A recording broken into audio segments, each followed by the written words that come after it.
Hello dear students. Computer science class 11 का ये जो फर्स्ट चैप्टर है कंप्यूटर ओवरव्यू, इसके दूसरे लेक्चर में हम लोग आज पढ़ेंगे मेमोरी मेजरिंग यूनिट्स के बारे में, प्राइमरी मेमोरी के बारे में, सेकेंडरी मेमोरी के बारे में और कैश मेमोरी के बारे में।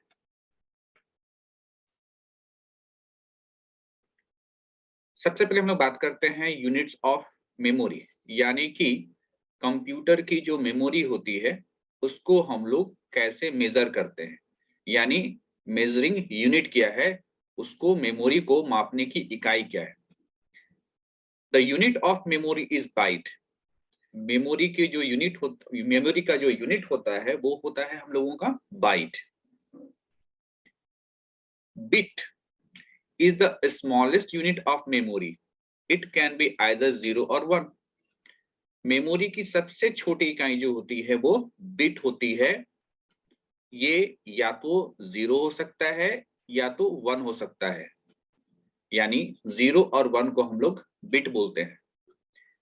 आपके मन में सवाल हो सकता है कि जब सबसे स्मॉलेस्ट यूनिट बिट है तो मैंने यहाँ पर मेमोरी की यूनिट बाइट क्यों कहा।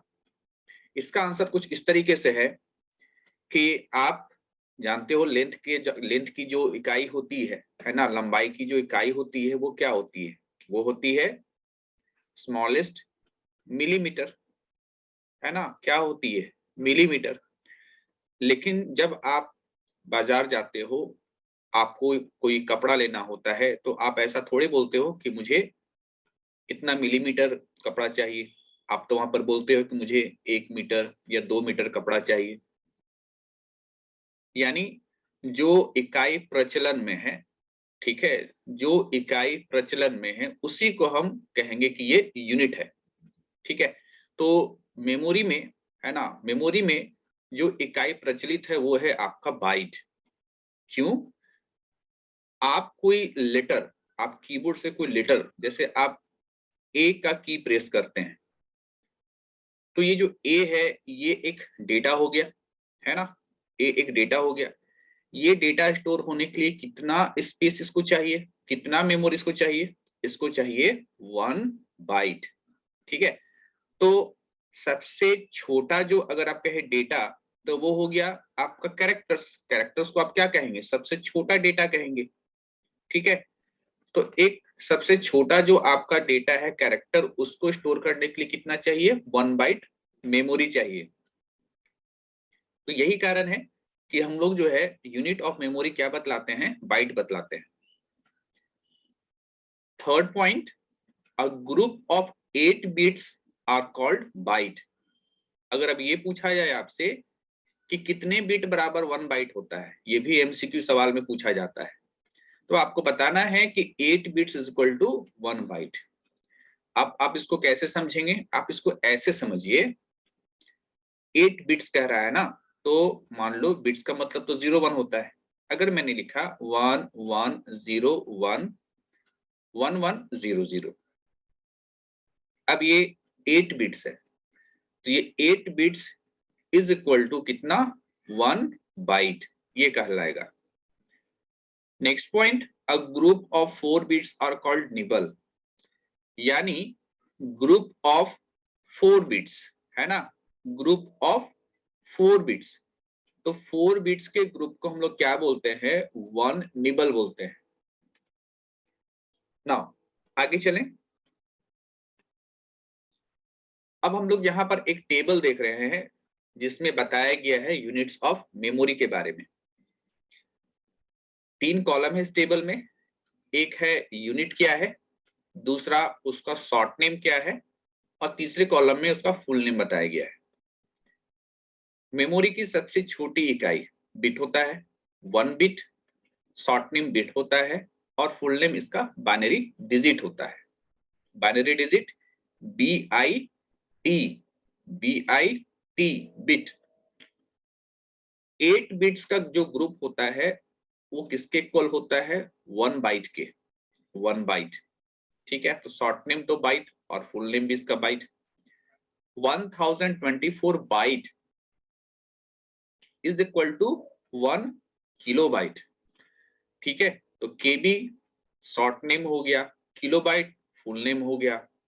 उसी तरीके से 1024 KB is equal to 1 MB 1 megabyte, 1024 MB equal to 1 GB 1 gigabyte, 1024 GB equal to 1 TB terabyte, 124 TB is equal to 1 petabyte, 124 petabyte is equal to 1 exabyte, 124 exabyte is equal to 1 zettabyte, और 124 1024, ठीक है 1024 होगा, अगर मैंने गलती से कुछ कहा होगा 124 तो वो गलत है, 1024 zettabyte is equal to 1 yottabyte. और भी यूनिट्स होते हैं, इसके अलावा और भी यूनिट्स है, लेकिन आप लोगों को कम से कम टेराबाइट तक आपको याद रखना है। तो ये था यूनिट्स ऑफ मेमोरी। सभी का फुल नेम जरूर याद रखिएगा, फुल नेम से रिलेटेड एमसीक्यू जो है एग्जाम में आ सकता है। अब बात करते हैं मेमोरी के टाइप्स के बारे में कि मेमोरी कितने प्रकार का होता है। मेमोरी दो प्रकार का होता है, पहला प्राइमरी मेमोरी और दूसरा सेकेंडरी मेमोरी। प्राइमरी मेमोरी के बारे में बात करें तो कहता है पहला पॉइंट कि the computer can't run without primary memory. आपका जो कंप्यूटर है वो बिना प्राइमरी मेमोरी के रन नहीं करेगा। जैसे आपके मोबाइल में रैम, आपके मोबाइल में रैम होना जरूरी है, ठीक है, रैम नहीं होगा तो आपका मोबाइल वर्क नहीं करेगा। तो वो रैम क्या है, वो प्राइमरी मेमोरी है। Second point, it is known as the main memory. Primary memory को हम लोग मेन मेमोरी भी कहते हैं, ये भी इंपॉर्टेंट पॉइंट है। Third point, we can loss data in case power is switched off. जैसे ही पावर स्विच ऑफ है ना, पावर को आप बंद करते हो, स्विच ऑफ, पावर को बंद करते हो अपने कंप्यूटर का, तो प्राइमरी मेमोरी में जो भी डेटा रहता है वो खत्म हो जाता है, डिलीट हो जाता है, इरेज हो जाता है। Next point, it is also known as volatile memory. इसको हम लोग वोलेटाइल मेमोरी भी बोलते हैं। हालांकि वोलेटाइल मेमोरी के बारे में हम रैम का उदाहरण देते हैं, रैम जो कि प्राइमरी मेमोरी है उसका उदाहरण देते हैं। It is a working memory of the computer. यानी अगर कंप्यूटर आपका चल रहा है, अगर आपका कंप्यूटर काम कर रहा है, तो कंप्यूटर जिस मेमोरी को फ्रिक्वेंटली इस्तेमाल करता रहता है वो है आपका primary memory. Next point, primary memory is faster compare to the secondary memory. Primary memory जो होता है वो सेकेंडरी मेमोरी की तुलना में फास्ट काम करता है। तो ये था हम लोगों का प्राइमरी मेमोरी से रिलेटेड कुछ बातें। ये सारे पॉइंट इंपॉर्टेंट है, हर एक पॉइंट से कोई ना कोई एमसीक्यू क्वेश्चन तैयार हो सकता है। नाउ अब देखते हैं हम लोग सेकेंडरी मेमोरी के बारे में। These are magnetic and optical memory. ये जो मेमोरी होते हैं ये मैग्नेटिक मटेरियल से और ऑप्टिकल मटेरियल से बने होते हैं, इसलिए इसको कहा जाता है magnetic and optical memory. Secondary memory is known as backup memory. ये भी इंपॉर्टेंट पॉइंट है, सेकेंडरी मेमोरी को हम लोग बैकअप मेमोरी भी बोलते हैं। It is non volatile type of memory. ये नॉन वोलेटाइल टाइप का मेमोरी होता है। तो पिछले प्राइमरी मेमोरी में मैंने बताया था वोलेटाइल टाइप, और सेकेंडरी मेमोरी में मैं बता रहा हूँ नॉन वोलेटाइल। तो वोलेटाइल और नॉन वोलेटाइल क्या होता है इसके बारे में हम लोग आगे देखेंगे। Data is stored permanently even when the power of the computer is switched of. Data इस मेमोरी में हमेशा रहेगा, भले ही कंप्यूटर का पावर ऑफ स्विच ऑफ कर दीजिए, भले ही कंप्यूटर का पावर ऑफ बंद कर दीजिए, इस मेमोरी में डेटा परमानेंटली स्टोर रहता है। तो परमानेंट स्टोर रहना यही है हमारा नॉन वोलेटाइल, ठीक है। पावर खत्म होने के बाद, पावर बंद करने के बावजूद मेमोरी में डेटा का मौजूद रहना, ये कहलाता है नॉन वोलेटाइल। और वही पावर के बंद होने पर मेमोरी से डेटा का चला जाना, ये कहलाता है volatile. Next point, it helps store data in a computer. Computer में डेटा स्टोर करने के लिए हेल्प करता है। ये आप कह सकते हैं, आप अपने कंप्यूटर में जितने भी चीजें रखते हैं, चाहे वो आपका कोई फोटोग्राफ हो या कोई फाइल हो, ये सभी कहाँ स्टोर होते हैं आपके कंप्यूटर में, सेकेंडरी मेमोरी में। Next point, the machine can run without secondary memory. आपका जो मशीन है, मशीन मतलब कंप्यूटर, आपका जो कंप्यूटर है वो बिना सेकेंडरी मेमोरी के भी चल सकता है, लेकिन प्राइमरी मेमोरी होना जरूरी है। Next point, slower then primary memory. Primary memory की तुलना में ये मेमोरी क्या होता है, स्लो होता है, धीमा होता है। Example of primary memory, primary memory के एग्जाम्पल क्या क्या है? एक है आपका रैम, फुल फॉर्म होता है random access memory, full form जरूर याद रखेंगे आप लोग। दूसरा होता है रोम, रीड ओनली मेमोरी। अब बात करते हैं सेकेंडरी स्टोरेज की। देखिए सेकेंडरी मेमोरी भी बोलते हैं और इसको स्टोरेज वर्ड ज्यादा इस्तेमाल होता है, क्योंकि मेमोरी में चीजें भूल जाते हैं लोग, है ना, लेकिन स्टोरेज में चीजें परमानेंट रहती है। तो पहला जो उदाहरण है, पहला जो एग्जांपल है सेकेंडरी स्टोरेज का, वो है आपका हार्ड डिस्क। दूसरा है आपका ऑप्टिकल डिस्क। जैसे ऑप्टिकल डिस्क किसको कहते हैं, ये भी एक इंपॉर्टेंट सा चीज है जिसको आपको याद रखना है। तो CDR, CDRW, DVD-R, DVD-RW।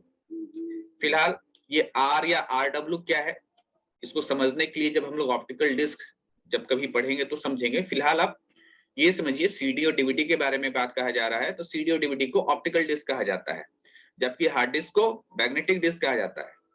अन्य उदाहरण में है आपका सेकेंडरी स्टोरेज के pen drive, floppy disk, floppy disk अब यूज नहीं होता है। मेमोरी कार्ड्स, ये तो आप जानते ही हो। एक्सटर्नल हार्ड डिस्क, ये भी आप कुछ लोग जरूर जानते होंगे। और एक होता है हमारा ब्लू रे डिस्क। ठीक है, तो ये जितना भी अभी आपको बताया गया, ये सभी एग्जाम्पल है सेकेंडरी स्टोरेज के। तो कभी कभी MCQ में ऐसे सवाल भी पूछता है कि बताइए कि ये जो आपका मेमोरी कार्ड होता है वो कौन सा मेमोरी का एग्जाम्पल है, प्राइमरी मेमोरी का कि सेकेंडरी मेमोरी का। ठीक है, तो आपको बताना है ये सेकेंडरी मेमोरी का एग्जाम्पल है। नेक्स्ट, अब बात करते हैं हम लोग वोलेटाइल मेमोरी और नॉन वोलेटाइल मेमोरी के बारे में। देखिए वोलेटाइल मेमोरी, जो कि रैम जो होता है वो वोलेटाइल टाइप का होता है। Volatile memory is computer memory that require power to maintain the stored information. Volatile memory computer का ऐसा मेमोरी होता है जो अपने अंदर इंफॉर्मेशन को रखने के लिए उसको पावर का, यानी बिजली का, है ना, रिक्वायरमेंट होता है। Most modern semiconductor volatile memory is either static RAM और डायनेमिक रैम। आज के डेट में जितने भी सेमीकंडक्टर वोलेटाइल मेमोरी हैं, ठीक है, ये या तो स्टैटिक रैम है या तो डायनेमिक रैम है। या कह सकते हैं यहाँ पर वोलेटाइल मेमोरी का एग्जांपल बताया जा रहा है कि स्टैटिक रैम और डायनेमिक रैम, ये जो है ये वोलेटाइल मेमोरी के एग्जांपल है। अब बात करते हैं नॉन वोलेटाइल मेमोरी का। तो non volatile memory is computer memory that can retain the stored information even when not powered. Non volatile memory computer के वैसे मेमोरी होते हैं जिस मेमोरी में डेटा स्टोर रहने के लिए जरूरी नहीं है कि हमेशा उसको पावर मिलता रहे, जरूरी नहीं है कि सिस्टम हमेशा ऑन रहे, या जरूरी नहीं है कि कंप्यूटर को हमेशा पावर मिलता रहे। Example of non volatile memory are flash memory, इसके अलावा रोम, है ना, रोम आप जानते हो, रीड ओनली मेमोरी। फिर उसका एक प्रकार होता है, रोम का ही प्रकार होता है, पी रोम, ईपी रोम और ईईपी रोम। तो आपके लिए टास्क है, आप इनका फुल फॉर्म ढूंढिए और ढूंढ करके अपनी कॉपी पर जरूर लिखिए। साथ ही साथ ये भी पता लगाइए कि फ्लैश मेमोरी किसको कहते हैं, ये आपके लिए टास्क है। नेक्स्ट बात करते हैं हम लोग कैश मेमोरी की। तो देखिए कैश मेमोरी को समझने से पहले हम लोग एक डायग्राम को देखते हैं। देखिए आपका जो सीपीयू होता है, आपके कंप्यूटर में जो सीपीयू होता है, सीपीयू क्या होता है, सीपीयू जिसको हम लोग प्रोसेसर भी बोलते हैं, ठीक है, सीपीयू जिसको हम लोग प्रोसेसर भी बोलते हैं, ये क्या होता है, ये एक्चुअली एक चिप होता है। ठीक है, ये एक्चुअली एक चिप होता है जो प्रोसेसिंग का काम करता है। तो यहाँ पर क्या कहा जा रहा है कि जो आपका सीपीयू है इसको डेटा चाहिए, प्रोसेस करने के लिए सीपीयू को क्या चाहिए, प्रोसेस करने के लिए सीपीयू को डेटा चाहिए। वो डेटा कहां से लेगा, वो डेटा लेगा प्राइमरी मेमोरी से, प्राइमरी मेमोरी जिसका एग्जांपल है हमारा रैम। ठीक है, अब क्या होता है कि कोई भी चीजें सीपीयू जो है वो सेकेंडरी मेमोरी से डायरेक्ट नहीं लेता है। अगर कोई डेटा सेकेंडरी मेमोरी में भी पड़ा हुआ है तो वो पहले कहाँ आएगा, वो पहले प्राइमरी मेमोरी में आएगा और फिर प्राइमरी मेमोरी से वो सीपीयू के पास आएगा। क्यों सीपीयू जो है प्राइमरी मेमोरी से डेटा लेता है? क्योंकि ये जो मेमोरी है ये फास्ट है। जो भी डेटा का रिक्वायरमेंट होगा सीपीयू को, रैम जितनी तेजी से डेटा अवेलेबल करवाता है, डेटा देता है, उतनी तेजी से सेकेंडरी मेमोरी नहीं दे पाएगा, इसलिए प्राइमरी मेमोरी का रिक्वायरमेंट होता है। अब क्या है आपका कि ठीक है प्राइमरी मेमोरी से डेटा सीपीयू को मिल रहा है, लेकिन ये जो सीपीयू है इसका स्पीड जो होता है, डेटा लेने का स्पीड होता है कि हाँ लाओ मुझे डेटा दो, ये स्पीड जो होता है वो प्राइमरी मेमोरी से भी कई गुना ज्यादा होता है।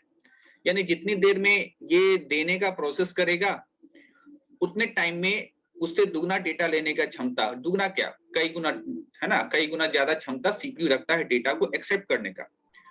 तो आप देखिए सीपीयू का क्षमता तो बहुत है, लेकिन क्षमता का पूरा उपयोग नहीं हो पा रहा है, क्योंकि आपका जो प्राइमरी मेमोरी है वो स्लो है, वो स्लोली डेटा को दे रहा है एज कंपेयर टू सीपीयू के स्पीड के तुलना। तो यहाँ पर क्या होता है, हम लोग एक नया तरह का मेमोरी जो है इंसर्ट करते हैं, किसके किसके बीच, सीपीयू और प्राइमरी मेमोरी के बीच, जिसको कहते हैं कैश मेमोरी। तो कभी कभी एग्जाम में क्वेश्चन आता है कि बताइए कि कैश मेमोरी किन दोनों के बीच होता है, तो आपको बताना पड़ेगा सीपीयू और प्राइमरी मेमोरी के बीच जो है वो कैश मेमोरी को रखा जाता है। अब देखिए होता क्या है, जैसे सीपीयू को कोई डेटा चाहिए, ठीक है, हो सकता है वो डेटा पहले भी लिया गया, है ना, तो जो भी डेटा पहले लिया गया है और उसी डेटा का दोबारा रिक्वायरमेंट होता है, तो वो डेटा हो सकता है कि यहाँ पर मुझको मिल जाए, ठीक है। तो सीपीयू क्या करता है, सबसे पहले जो डेटा चाहिए उसको पहले ढूंढता है कैश मेमोरी में, अगर कैश मेमोरी में है तो तुरंत उसको डेटा मिल गया, और अगर कैश मेमोरी में नहीं है तो वो डेटा को फिर ढूंढने के लिए कहाँ जाता है, प्राइमरी मेमोरी के पास, ठीक है। अब सोच लो आप कि कोई डेटा जो पहले भी इस्तेमाल हो कैश मेमोरी में पड़ा, वो तो जल्दी से मिल जाएगा ना सीपीयू को, तो जल्दी से मिल गया, वही सीपीयू को रैम से लाने में टाइम लगता, तो जल्दी से मिल गया, इसके चलते क्या हो गया, आपका जो प्रोसेसिंग स्पीड है वो थोड़ा सा बढ़ गया, ठीक है। तो कैश मेमोरी का काम होता है स्पीड को बढ़ाना, ठीक है, काम करने की स्पीड को बढ़ाना। तो देखिए अब इसका डिटेल हम लोग थोड़ा यहाँ पर पढ़ लेते हैं। कहता है कि cache memory is random access memory, यानी कैश मेमोरी भी एक प्रकार का रैम ही होता है, एक प्रकार का रैंडम एक्सेस मेमोरी होता है। That a computer microprocessor CPU को बोल रहे हैं, कैन एक्सेस मोर क्विकली, ये जल्दी से एक्सेस करता है ना, जल्दी से डेटा को लेता है, then it can access regular RAM, regular RAM कहा जा रहा है यहाँ पर प्राइमरी मेमोरी को, यानी प्राइमरी मेमोरी की तुलना में ये कैश मेमोरी से जल्दी से डेटा को लेता है, कौन, सीपीयू, दैट इज हमारा micro processor. As the micro processor processes data, जैसा आप जानते हो कि आपका जो माइक्रो प्रोसेसर है वो डेटा को, ये जो है ना सीपीयू, डेटा को प्रोसेस करता है। It looks first in the cache memory, तो पहले वो डेटा को ढूंढता है कि वो कैश मेमोरी में है कि नहीं, and if it is find, और अगर उस डेटा जो है कैश मेमोरी में ही मिल जाता है, ठीक है, find the data there, it does not have to the more time consuming reading of the data from larger memory. अगर डेटा इसको यही मिल जाता है तो फिर ये समय नहीं लगाता है कि समय लगा करके यहाँ जाएगा और यहाँ से डेटा को लेकर के आएगा, नहीं, है ना, यानी यहाँ जो डेटा पड़ा हुआ है यही का एक डेटा का कॉपी यहाँ पर पड़ा हुआ है, ठीक है। तो ये समय जो है, जो आप यहाँ से डेटा को ढूंढते थे उस समय लगता था, वो समय आप उतना नहीं लगेगा, अगर डेटा मौजूद है कैश मेमोरी में तो यही से वो डेटा का काम कर लेगा। It is of two types, आपका जो कैश मेमोरी होता है वो दो तरह का होता है। एक होता है हमारा L1 कैश, जो कि कहाँ होता है, same chip as the micro processor. एक जो कैश मेमोरी होता है L1, है ना, L1 कैश, वो इसी सीपीयू, इसी माइक्रो प्रोसेसर में एक चिप के रूप में लगा रहता है। और जो L2 होता है, यानी कि कैश मेमोरी का जो दूसरा टाइप L2 होता है, वो यूजुअली आपको सेपरेट, मतलब अलग से, है ना, सेपरेट स्टैटिक रैम चिप, यानी ये एक अलग से रैम के रूप में आपको मिलता है, कौन, L2। तो ये था आपका जो है कैश मेमोरी के बारे में डिटेल।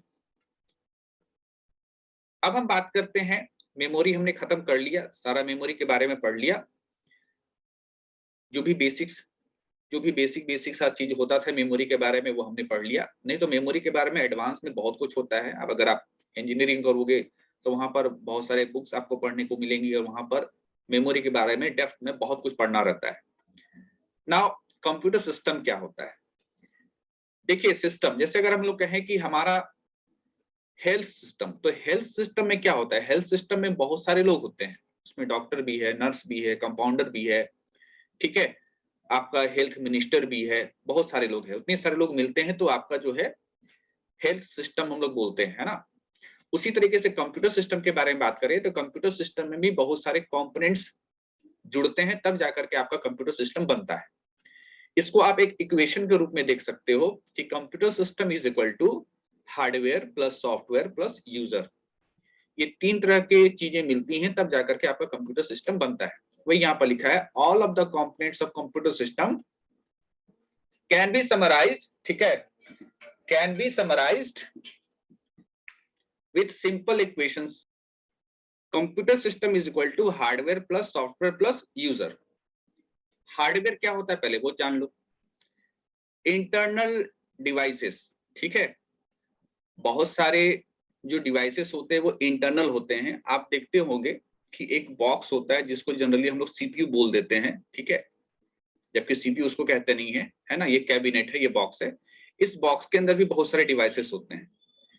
फिर कहता है पेरिफेरल डिवाइसेस। पेरिफेरल डिवाइसेस वो होता है जो कि आप बाहर से कनेक्ट करते हो, जैसे कीबोर्ड को कनेक्ट कर रहे हो या माउस को कनेक्ट कर रहे हो या और भी चीजों को क्या कर रहे हो, कनेक्ट कर रहे हो। तो जितनी भी चीजों को आप कनेक्ट कर रहे हो, है ना, बाहर से, उसको कहते हैं peripheral devices. Keyboard, mouse, monitor, printer, scanner, इन सभी को पेरिफेरल डिवाइसेस बोलेंगे।